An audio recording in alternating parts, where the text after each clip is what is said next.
minus 900 for Thug Nasty, plus 525 for Kron Gracie. All right, man, let's be real, right? I think the number is inflated on behalf of Bryce Mitchell because Kron Gracie's last performance was a just pure old school jiu-jitsu performance. It was pulling guard a million times and nothing coming from it. But you can't particularly be mad at it because the man has a lot of stuff in the background that's kind of banking on how he performs, right? I think he's learned his lesson, but you also saw a kind of a troubling quote. And it's not troubling, it's just kind of the personality of Kron Gracie. But they're like, hey, man, like, you know, this is your fight or whatever. He's like, I don't care when I fight, the earlier the better, so I can be done and move on to better things in my life. And it's like, yo, that's not sounding like a guy that I want to bet on, you know? But like, hey, it is what it is.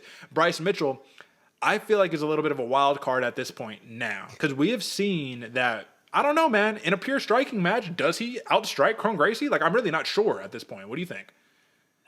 Yeah, I'm not sure, Derek. And one of the notes I have, like Bryce Mitchell, as good as he is on the ground, he's arguably outmatched. So, like, do we need to see a polished striking, right, ones and twos coming down the pipe, good head movement out of Bryce Mitchell?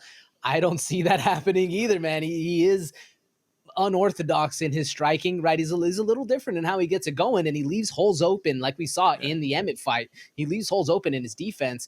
But does Kron Gracie have improved striking enough? Does he need to have improved striking to be able to outmatch Bryce Mitchell in this one? I don't know. We just haven't seen it. So it's kind of an anomaly as to how a jiu-jitsu match basically got put on the main card right here. Yeah, but that's the thing, man. I think if you're Bryce Mitchell, especially, okay, you got knocked out first time in your career and you got put down. Like you saw the other side for a while and then you came back, right? Like, all right, cool, we're back. And you fight a jiu-jitsu guy, but like arguably you might have to strike this fight to win this matchup. But at the same time, it's like Bryce Mitchell, I would describe his offense, striking, as like a downgraded version of Ryan Hall. A lot of like spinning taekwondo-esque type attacks and all that, but not like just pure boxing out the gate, you know what I mean? I think Kron Gracie, man, he might be Kron Gracie by submission, plus 750. What do you think? I think it's possible. I think it's absolutely possible. I mean, it's kind of crazy to me, Derek, because I was expecting kind of an evener split for the submission on both these guys because they're so talented in that sport. And to have Kron Gracie have a worse odd or like more potential to make money on a submission odd, kind of interesting.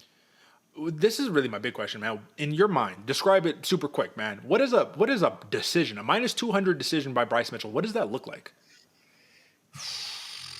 A lot of stalls, a lot of just hanging on to positions and not really doing anything else, finding ways to be able to get to the next position and sitting on each other, really just playing the game of laying and praying, nothing too devastating or dominating going into that performance. Yeah.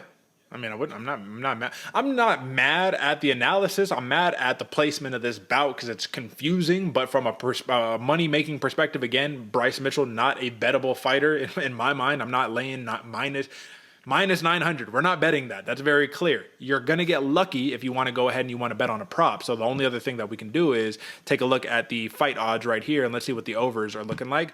All right, fair. 2.5 rounds. Over, we're looking at minus... 275, plus 200 comeback. So under is plus 200, over minus 275, minus 200 for the decision on Bryce Mitchell's side. It makes sense that would be the play, is the over right there. Are you taking it?